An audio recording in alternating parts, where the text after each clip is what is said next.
रखेंगे। एक्चुअली हम लोग एक स्टूडेंट प्रोटेस्ट के माध्यम से राजनीति में आए। कोई आइडिया नहीं था कि पॉलिटिक्स कैसा होता है, और खासकर कभी मुखिया का चुनाव नहीं लड़े तो बंदे अगर सांसद का चुनाव लड़ेंगे, तो ये तो आइडिया ही नहीं था। तो हम एक स्टूडेंट का प्रोटेस्ट था झारखंड में, वहां आए, मीडिया के सामने अपनी बातों को रखा, मीडिया में कवरेज मिला, तो पूरे राज्य में हमारे विचारों को सर्कुलेट किया गया। उसके बाद से हर एक पंचायत वाइज, प्रखंड वाइज सभाएं होने लगी और लोग हमारा डिमांड करने लगे, हमें सुनने लगे, और कभी कभी 2 बजे रात तक, 4 बजे रात तक लोग सुनने लगे। तो फाइनली लगभग 1 साल पहले 18 जून को हम लोगों ने डिसाइड किया था कि हम लोग चुनाव लड़ेंगे, और चुनाव लड़ेंगे। हम लोगों ने उसके बाद 6 महीने बाद अपने पार्टी को रजिस्टर के लिए आवेदन दिया, लेकिन अभी तक हमारी पार्टी का रजिस्ट्रेशन भी नहीं हुआ। और बाकायदा हम लोग 1 साल के कम समय में चुनाव लड़े और बहुत दमदार तरीके से चुनाव लड़े, और झारखंड के हिस्ट्री में फर्स्ट टाइम कोई इंडिपेंडेंट कैंडिडेट 27% मतलब वोट लेके आया है। 3.5 लाख वोट लेके हम अकेले हैं जिस लोकसभा चुनाव से हम लड़े थे, और कुल मिलाकर हम लोग 8 प्रत्याशी दिए थे, और लगभग हमारे 6 प्रत्याशी तीसरे पायदान पर रहे हैं। तो इसका मतलब है कि मैं भारत की तो नहीं कह सकता, लेकिन झारखंड के परिप्रेक्ष्य में कह सकता हूं कि झारखंड बदलाव चाहती है, और नो डाउट बदलाव होना चाहिए, क्योंकि झारखंड जिस पृष्ठभूमि से आती है, झारखंड उसके नाम में ही छुपा है। झाड़ यानी जंगल होता है, खंड यानी जमीन होता है, और आज हमारा दोनों चीज संकट में है। जंगल की बात करने वाला कोई नहीं है। उदाहरण के लिए आप देख सकते हैं आज हंसदेव जंगल की क्या कहानी है। आज दिल्ली का टेम्परेचर हम लोग 45 पा रहे हैं, 46 पा रहे हैं, बिल्कुल अपने मतलब अपोजिट पा रहे हैं। झारखंड का वातावरण से जब दिल्ली में हम लोग कदम रखे तो बिल्कुल असहनीय लगा, और हम लोग को लगा भी नहीं कि 2 मिनट यहाँ ठहर पाएंगे। तो कहने की जो झारखंड का इशू है उसके नाम में छुपा है, और लगातार उन इशुओं पर हम लोग लड़े, उन इशुओं पर हम लोग बात किए, तभी जाकर जनता ने हमें आशीर्वाद दिया। नहीं तो उन पार्टियों से चुनाव लड़ना जो पार्टियां 40 साल पुरानी है, जो पार्टियां 50 साल पुरानी है, जिनका बूथ स्तर में कार्यकर्ता है, जिनके पास धनबल है, उनसे टकरा पाना पॉसिबल नहीं था। तो मेरे कहने का मतलब है आज भी अगर आप, क्योंकि बहुत सारे लोग कहते हैं कि कई साल लगते हैं राजनीति में आने के लिए, सालों लगते हैं, जूते घिस जाते हैं, माने बाल सफेद हो जाते हैं, इस मिथ्या को तो झारखंड हमने तोड़ दिया है कि मात्र साल भर के अंतराल में हम लोग 3.5 लाख वोट लेकर आए हैं। और बस अगर हमारे पास एक बेहतर टीम होती तो पहला ही चुनाव हम जीत जाते। ज्यादा अंतर नहीं था, जो जीते वो 4.5 लाख लाए, जो सेकंड में 3,70,000 लाए इंडिया गठबंधन वाले, और हमसे मात्र 20,000 कम मेरा वोट था।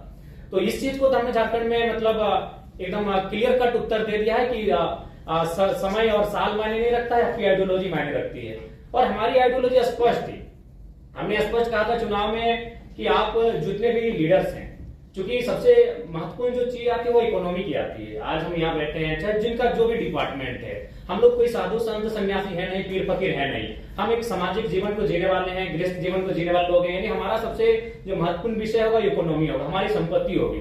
तो मैंने वही जनता से कहा कि जिन नेताओं को आप चुनकर भेजते हैं, आप उनके संपत्ति के बारे में पता करें। आज किसी का दिल्ली में, किसी का रांची में, किसी का विदेशों के कंपनियों से टाइप है।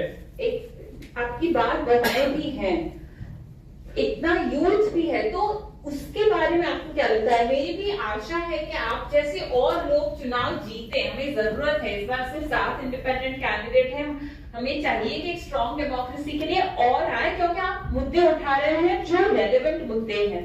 पर ये मुद्दे क्या सिर्फ मर्दों के हैं? नहीं, बिल्कुल सबसे ज्यादा प्रभावित तो महिलाएं होती है, क्योंकि मैं जिस झारखंड से आता हूँ, अगर वहाँ बात की जाए तो वहाँ हमारी विधायक मैम जो बैठी है आपकी बगल में, उनका जो क्षेत्र है वो विस्थापित क्षेत्र है, खनन का क्षेत्र है, माइंस का क्षेत्र है। और जब विस्थापन का बात सामने आता है तो जब लोग विस्थापित होते हैं तो ऑब्वियसली महिलाओं को भी बहुत सारा प्रॉब्लम का सामना करना पड़ता है। मान के चलिए जिस क्षेत्र से विधायक आते हैं उस क्षेत्र का आपको परिचय देता हूँ, 4 प्रकार की फसलें आती है, धान, गेहूं। तो महिलाएं जब अगर विस्थापित ना होती है, क्योंकि झारखंड को अगर बात करें तो आपको विस्थापन की बात करनी होगी, आपको माइंस की बात करनी होगी। जो लोग यहाँ बैठे हैं और इसलिए आप झारखंड को जानते हैं मिनरल्स के लिए, और नो डाउट हम लोग देते हैं 27% कोयला देते हैं, और 40% खरीद देते हैं।